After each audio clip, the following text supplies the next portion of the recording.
यो ज्योतिषको कुरामा चाहिँ के छ भन्दाखेरि अब मान्छेहरूलाई अब सपोज राहु केतु अनि शनिहरू ग्रहहरूलाई चाहिँ मान्छेले यो नराम्रो ग्रह हो, यो चाहिँ पाप ग्रह हो, यो चाहिँ नेगेटिभ ग्रह हो भन्ने धेरै मान्छेहरूमा चाहिँ त्यहीवाला मेन्टालिटी बसेको देखिन्छ।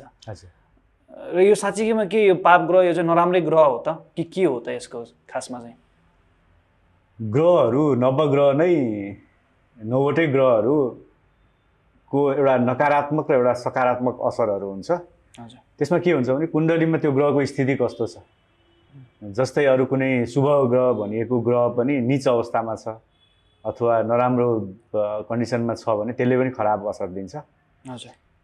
यी नवग्रहकै सकारात्मक र नकारात्मक अवस्थाहरू हुन्छन्। यदि नकारात्मक अवस्था भएको खण्डमा त्यसले नेगेटिभ असर गर्ने भयो र सकारात्मक अवस्था भएको खण्डमा पोजिटिभ असर गर्ने भयो।